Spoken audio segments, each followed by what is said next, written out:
Hi! Hello! Welcome to my channel 'Shankar vlogs'.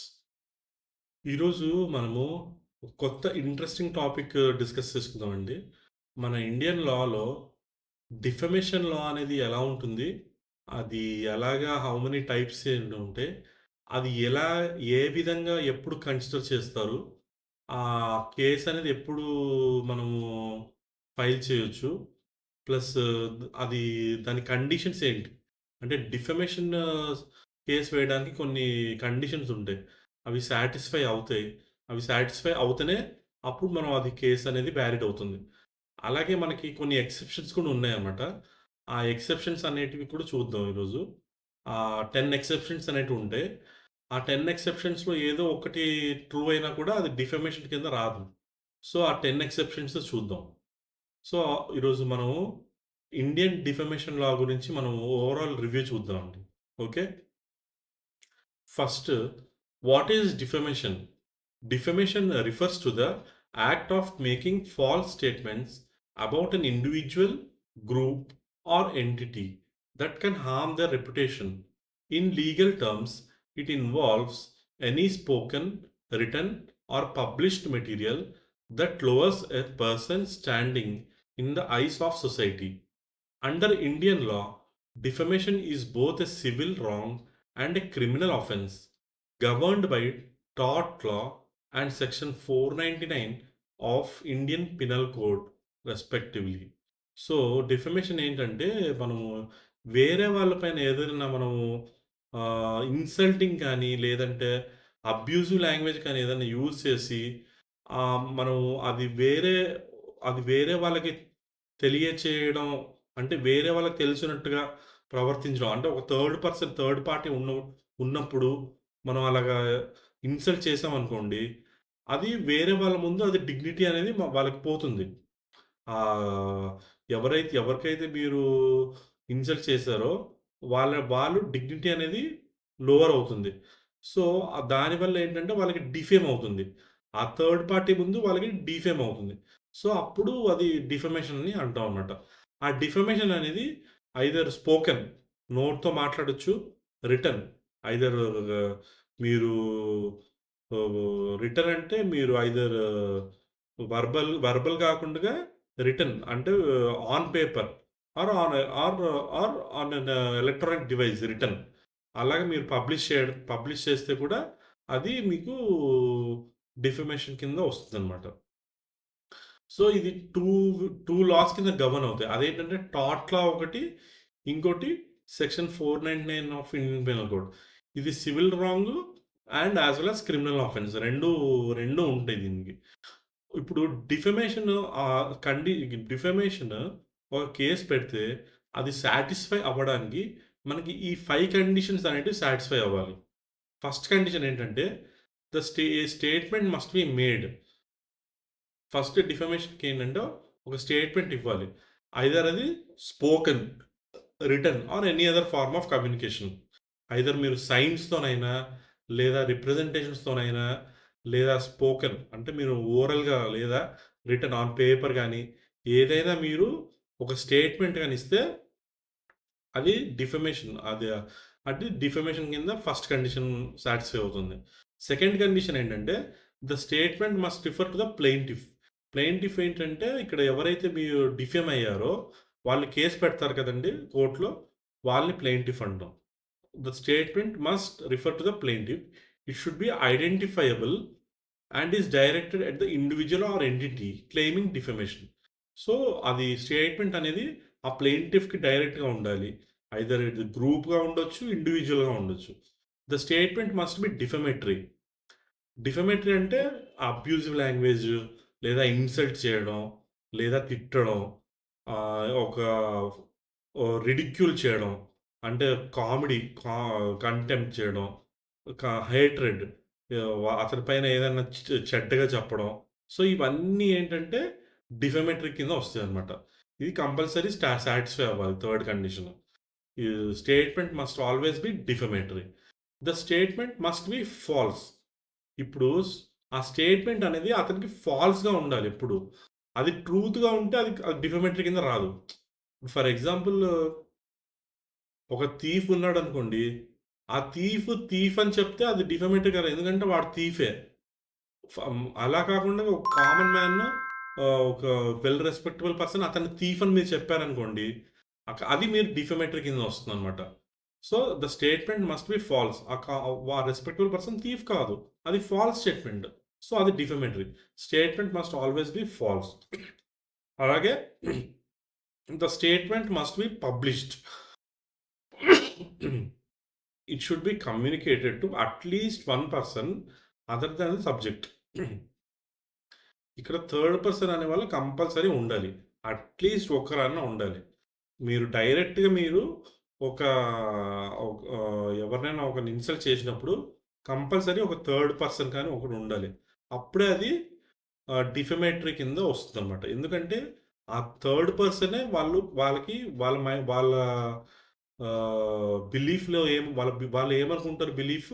So, అతను నేను అతన్ని ఇన్సల్ట్ చేస్తున్నాను. సో, అతను పొజిషన్ అనేది లోవర్ అవుతుందని థర్డ్ పర్సన్‌కి తెలియాలి.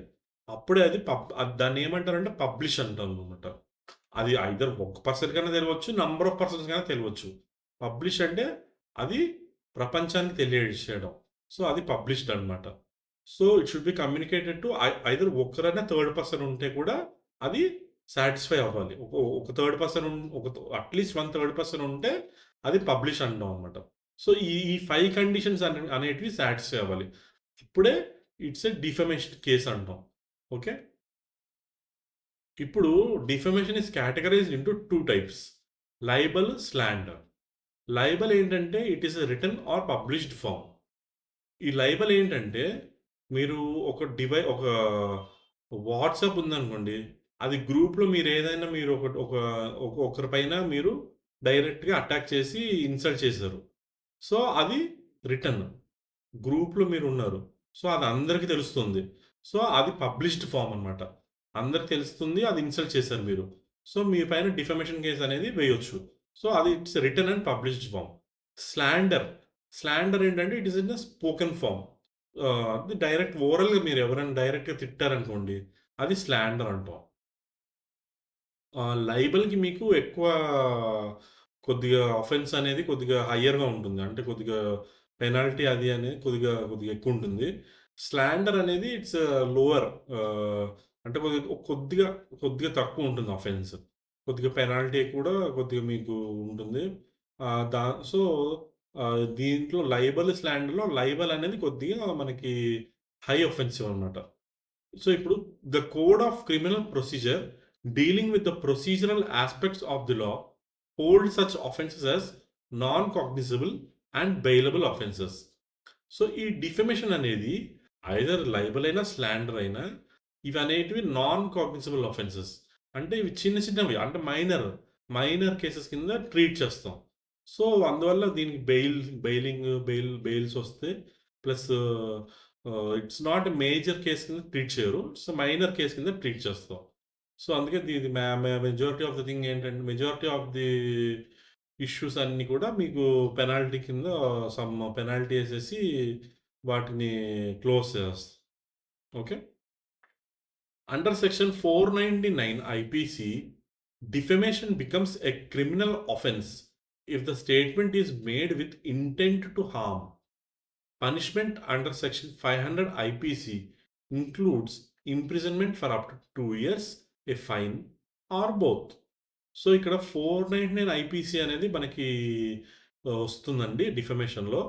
ఈ క్రిమినల్ అఫెన్స్ అనేది బికమ్స్ ఎప్పుడు క్రిమినల్ అవుతుందంటే, ఆ స్టేట్మెంట్ అనేది ఆహ్, సెకండ్ పార్టీకి అది హాని జరుగుతుంది. అంటే ఎప్పుడైతే హాని జరుగుతుందో, వాడు సైకలాజికల్‌గా కోల్పోయి, అలాగే వాడు చాలా బాధపడుతూ, వాడు దాన్ని ఆ స్టేట్మెంట్‌తో వాడికి చాలా అంద అన్ అందరూ వినేటట్టు వాడు చేసి ప్లస్ వాడు ఎప్పుడైతే సెకండ్ పార్టీ చాలా he will cry and become sad, very sad. అప్పుడు ఇది అనేది క్రిమినల్ అఫెన్స్ అవుతుంది. సో, ఆ హాని అనేది కొద్దిగా ఎక్కువగా ఉంటే అది క్రిమినల్ అవుతుందన్నమాట. సో, పనిష్మెంట్ అనేది ఉంటుంది దీనికి 500 ఐపీసీ ప్రకారం. ఇట్ ఇంక్లూడ్స్ ఇంప్రిజన్‌మెంట్ అంటే జైల్ టర్మ్ అనొచ్చేసి ఒక 2 ఇయర్స్, ఒక ఫైన్ లేదా ఒక ఫైన్ అనేది ఉంటుంది. లేదా బోత్ లేదా ఒక ఫైన్ ప్లస్ జైలు టర్మ్ ఉంటుంది. ఇప్పుడు మనము ఈ 10 ఎక్సెప్షన్స్ ఆఫ్ డిఫమేషన్ చూద్దాం. మనకి మన ఇండియన్ లాలో ఒక 10 ఎక్సెప్షన్స్ డిజైన్ చేశారు. సో, ఆ ఒక్క ఎక్సెప్షన్‌లో మీకు ఆ డిఫమేషన్ ఉన్నా కూడా అది డిఫమేషన్ కేస్ అనేది వాలిడ్ కాదు. సో, ఈ ఎక్సెప్షన్స్ ఏంటో చూద్దాం. ఈ ఎక్సెప్షన్స్‌లో మనకి ఆ కేస్ అనేది పడకూడదనమాట. ఒకవేళ పడితే it's not a defamation case. So first, the Indian Penal Code 1860 under Section 499 provides 10 specific exceptions where a statement is not considered defamatory, which are as follows.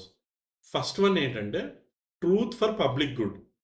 The first exceptions the first exception to defamation under section 499 states that any statement made about someone, if it is true for and for the public good, that does not amount to defamation. The statement must serve a public purpose and must be made with honest intent. ఇక్కడ ఏంటంటే truth for public good అంటే ఆ defamation అనేది public పరంగా అది కరెక్ట్‌గా ఉండాలి. అలాగే దానికి పబ్లిక్‌కి యూజ్ అయ్యేటట్టు ఉండాలి. అది ఫ్యాక్ట్ కూడా ఉండాలి. అలాగే దాంట్లో ఉన్న ఫ్యాక్ట్ ఉండాలి. అలా ఉంటే మాత్రం అది డిఫమేషన్ కింద రాదు. ఫర్ ఎగ్జాంపుల్ ఇక్కడ చూడండి. Publishing a true story about a public figures corruption case serves the public interest and is protected under this exception. ఇక్కడ ఒక public figure for example public influencer ఎవరన్నా మీరు ఎవరైనా సెలబ్రిటీ ఎవరైనా ఉన్నారనుకోండి. లేదా హైయ్యర్ ఆఫీషియల్ గాని ఎవరైనా హైయ్యర్ గవర్నమెంట్ ఆఫీషియల్‌గా ఎవరైనా ఉన్నారనుకోండి.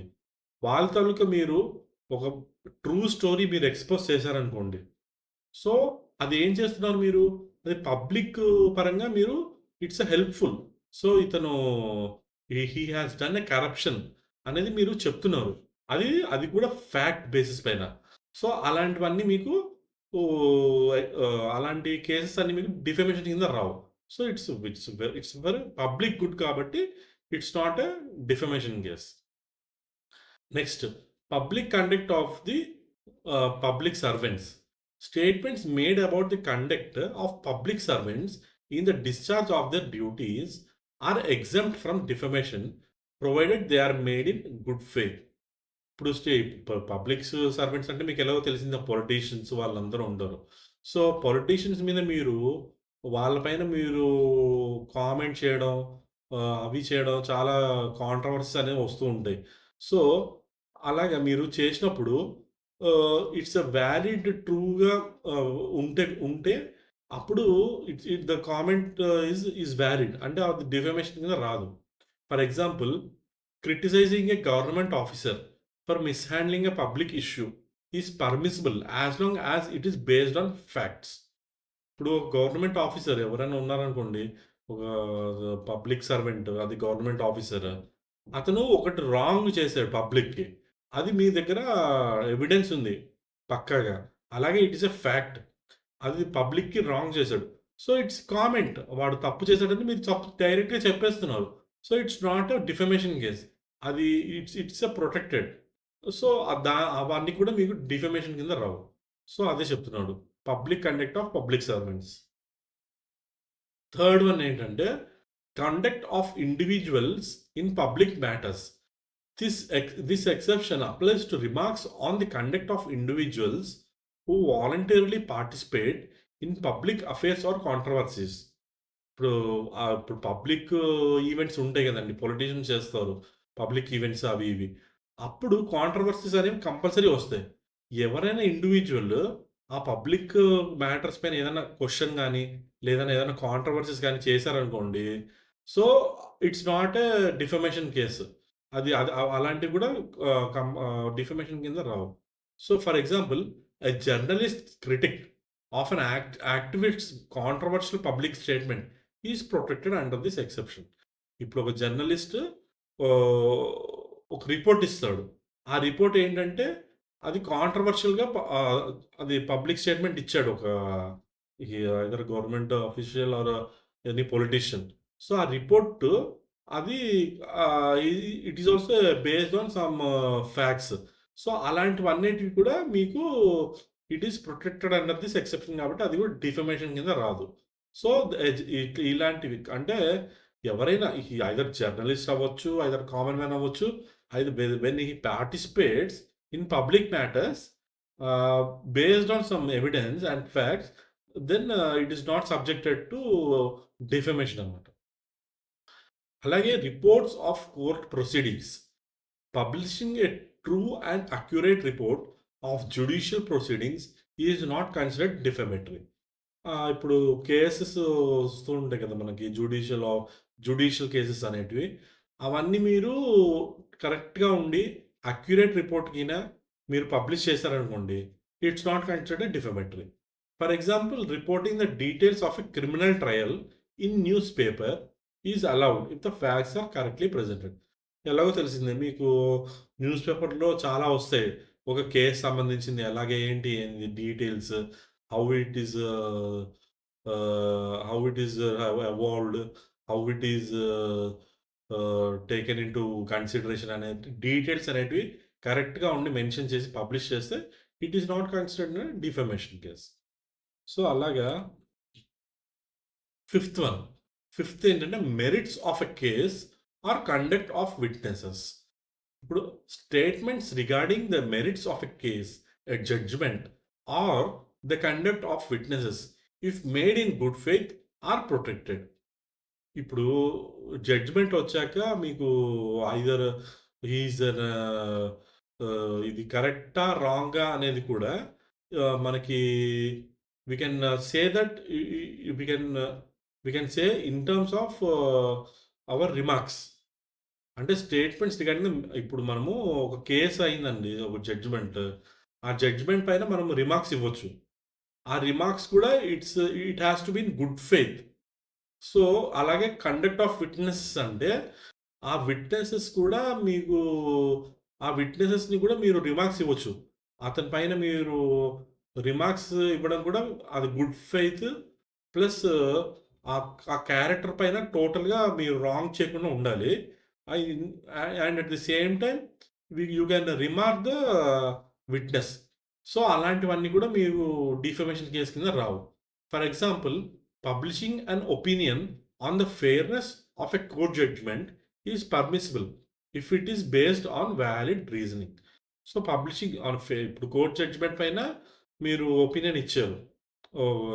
So, it's this and this అని. అది కూడా కరెక్ట్‌గా అని. Fairness. So, based on valid reasoning ఇచ్చారనుకోండి. So, it is not considered an defamation. Merits of public performances. Fair criticism of any literary, artistic, or other public performance does not amount to defamation. Performers and creators willingly subject themselves to public opinion when presenting their work. For example ఇవన్నీ ఏంటంటే ఇప్పుడు movie directors movies తీస్తూ ఉంటారు. So, వాళ్ళనేటివి compulsory reviews అనేటివి వస్తాయి. So, అవన్నీ defamation కింద రావు. అలాగే మీరు నోవెల్స్, బుక్స్ అవన్నీ పబ్లిష్ అవుతూ ఉంటాయి. ఆ బుక్కు తాలూకా రివ్యూస్ ఉంటాయి. అవి కూడా మీకు క్రిటిసిజమ్‌లో సబ్జెక్ట్ అవుతాయి. అది బుక్ అసలు బాలేదు. ఈ బుక్ అనేది వేస్ట్. సో, అలాగే సినిమా అనేది కూడా it's it's fault of the director. So, అది చాలా క్రిటిసిజం అనేది వస్తుంది మూవీస్ పైన. సో, ఇవన్నీ కూడా డిఫమేషన్ కింద రావన్నమాట. For example a film critics review highlighting flaws in movie script or direction is not defamatory. So, ఇక్కడ అదే చెప్తున్నాడు. మీ తప్పులు చేసేటివి ఏమన్నా ఫ్లాస్ ఉంటే అవి డైరెక్ట్‌గా చూపించారనుకోండి. ఆ మూవీస్‌లో ఏం చేశారో. సో, ఇవన్నీ ఏంటంటే రివ్యూస్. దానివల్ల మూవీ అనేది బ్యాడ్ రివ్యూ రావడం, గుడ్ రివ్యూ రావడం, లేదా మంచిగుంటే మంచి రివ్యూ రావడం. సో, ఇవన్నీ ఏంటంటే కామెంట్స్, రివ్యూస్ అంటాం. ఇవన్నీ డిఫమేటరీ కింద రావు. ఇవి merits of public performances. Next censure by authority. Okay, this exception allows an authority to censure its subordinate for misconduct or inefficiency. The censure must be within the scope of their professional relationship and should be made in good faith. ఇప్పుడు ఇక్కడ ఏంటంటే, ఇప్పుడు ఒకరి కింద ఎవరైనా పని చేస్తున్నారనుకోండి. So, ఇప్పుడు వాళ్ళకి అథారిటీ ఉంటుంది. మీరు ఇలా చేయాలి, అలా చేయాలి, ఇలా చేయకూడదని ఒక ఒక ఒక ఒక మంచి రిలేషన్‌తో కొద్దిగా స్కోల్డింగ్ లేదా సెన్ష్యూర్ చేస్తారు. ఇన్సల్ట్ అనేది మాక్సిమం చేయకూడదు. But they can censure. To censure by authority. ఇప్పుడు for example, a manager reprimanding an employee for poor performance in a return report is protected under this exception. ఒక manager అనేవాడు ఒక ఎంప్లాయీని తిట్టొచ్చు. ఎందుకంటే వాడు poor performance అనేది ఈ week or ఈ మంత్‌లో చేశాడు వాడు. సో, అలాంటివన్నీ కూడా ఒక రిటర్న్ రిపోర్ట్‌లుగా చేసినప్పుడు కూడా లేదా ఓరల్‌గా స్పీక్ చేసినా కూడా అవన్నీ కూడా డిఫమేషన్ కింద రావు. So, because it is a censure by authority. So, it's in a good faith అనమాట. అంటే వాడి మంచి కోసమే చెప్తున్నాడు కదా! ఆడు స్కోల్డింగ్, సెన్ష్యూర్ అయినా it's for good faith and for well being of the person అన్నమాట. Next one, eighth, accusation in good faith. Making an accusation in good faith to an authorized person is not defamatory. This applies when the accuser genuinely believes the accusation is true and acts responsibly in reporting it. ఇక్కడ ఏం లేదు. ఇక్కడ ఏంటంటే ఎవరైతే accused అయ్యారో, ఎవరైతే insult అయ్యారో వాళ్ళు రిపోర్ట్ చేయాలి ఒక అథారిటీకి. ఆ అథారిటీకి making an accusation in good faith to an authorized person. అంటే ఇక్కడ ఏంటంటున్నారంటే అక్యూజేషన్ అనేది ఒకరి పైన చేయొచ్చు. అది కూడా ఒక అథారిటీ పైన చేసి ఒక ఆథరైజ్డ్ పర్సన్ పైన చేశారనుకోండి, it's not considered as a defamation. ఇది ఫర్ ఎగ్జాంపుల్ ఎలా ఉంటుందంటే, ఇప్పుడు A in good faith complaints of the conduct of Z, a servant, to జెడ్స్ మాస్టర్. ఇది యాక్చువల్‌గా ఏంటంటే జెన్యూన్‌గా ఉండాలి. ఇప్పుడు జెడ్ అనే ఒక సర్వెంట్ ఉన్నాడు. వాడు యాక్చువల్‌గా చాలా కొద్దిగా థెఫ్ట్, కొద్దిగా మిస్‌చీవ్, కొద్దిగా బ్యాడ్ హ్యాబిట్స్ అవన్నీ ఉన్నాయి. సో, అవన్నీ జెన్యూన్‌గా ఉన్నాయి. అది ఏకి తెలుసు. అది జెన్యూన్‌గా ఉన్నాయని. సో, అది ఎవరికి రిపోర్ట్ చేయాలి? జెడ్ మాస్టర్‌కి. అంటే ఎవరైతే జెడ్ అపాయింట్ చేసుకున్నారో అది హి ఈస్ ఎ మాస్టర్. అంటే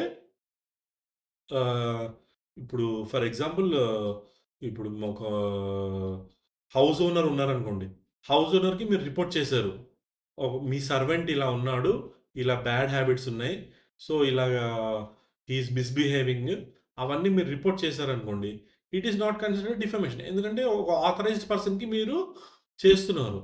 so, in good faith and also it's a genuine.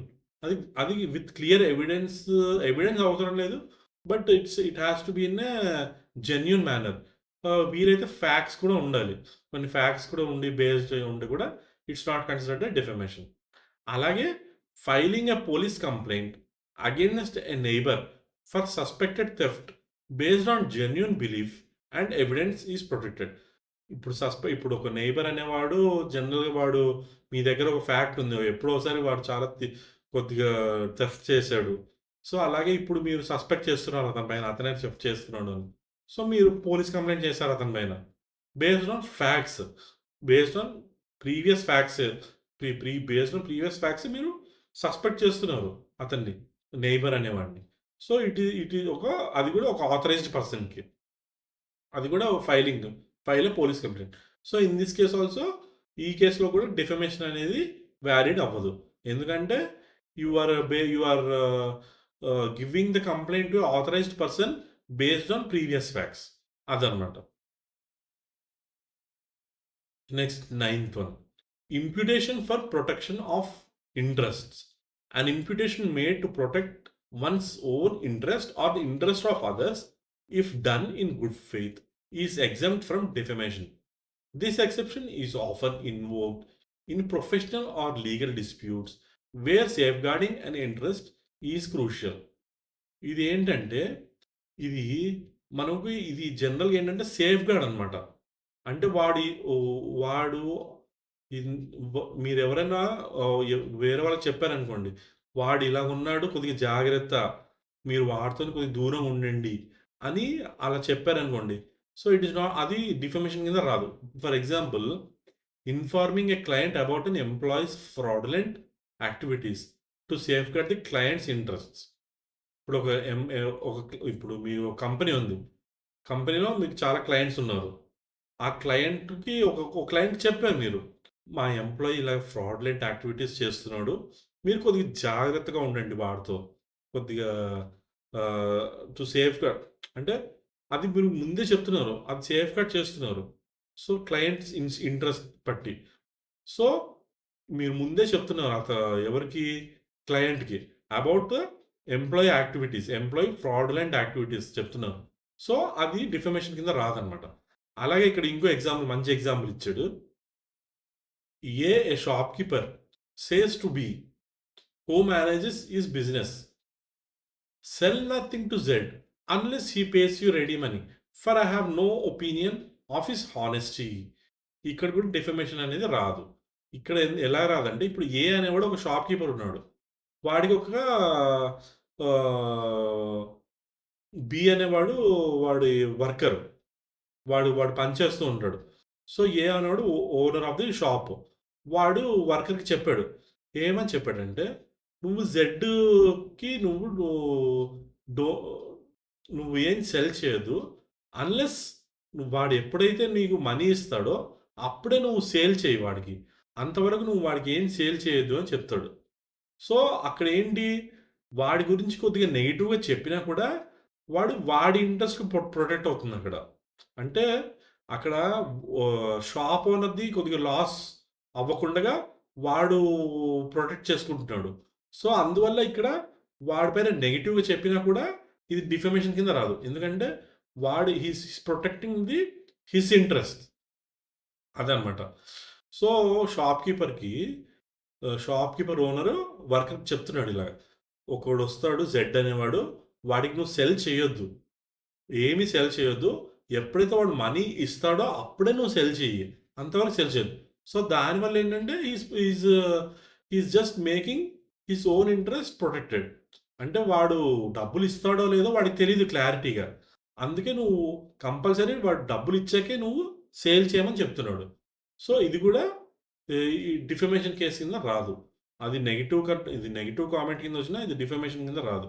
ఎందుకంటే the shop keeper is protecting his interests. His own interest.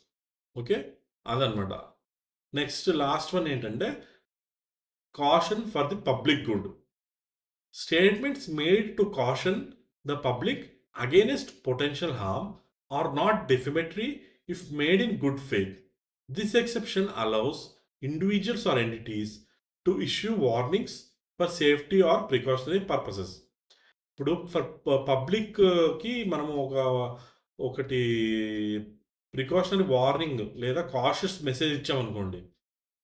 For దీ మీరు దీ మీరు ఈ ఈ ఆర్గనైజేషన్‌కి వెళ్ళొద్దు. ఇట్స్ ఎ స్కాము లేదా సమ్ పర్సన్ దగ్గరికెళ్ళొద్దు. వాడొక ఫ్రాడు అని ముందే ఒక cautious message ఇచ్చామనుకోండి.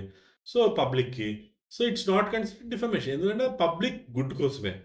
So, it is not considered in defamation and it's made in good faith. For example, a doctor warning about the side effects of a particular medicine to the public is protected under this exception. A doctor warning ఇచ్చారనుకోండి ఒక particular medicine పైన. So, అప్పుడు పబ్లిక్‌కి తెలుస్తుంది. So, ఈ side effects ఒస్తాయి మనకి. So, ఇదేసుకుంటే. So, మనము కొద్దిగా జాగ్రత్తగా ఉండాలి. పబ్లిక్‌కి తెలుస్తుంది కాబట్టి, సో, ఇవన్నీ డిఫమేషన్ కింద రావు. So, it is protected under this exception. So, ఈ 10 ఎక్సెప్షన్స్ అనేటివి మనకి డిఫమేషన్ కింద రావండి.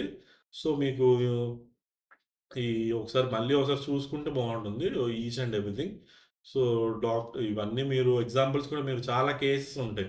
అలా రిఫర్ చేసుకుంటే కూడా మీకు తెలుస్తుంది. సో, టుడేస్ టాపిక్ ఇదండి. ఈరోజు డిస్కస్ చేసుకున్నది. Defamation of Indian law. So, నేనిది రిఫరెన్సెస్ తీసుకున్నాను. మనకి సైట్స్ కూడా మెన్షన్ చేశాను. ఒకసారి చెక్ చేసుకోండి. సో, మళ్ళీ మనము నెక్స్ట్ క్లాస్‌లో నెక్స్ట్ సెషన్‌లో మంచి టాపిక్‌తో కలుద్దాం. అంతవరకు బాయ్. Thank you.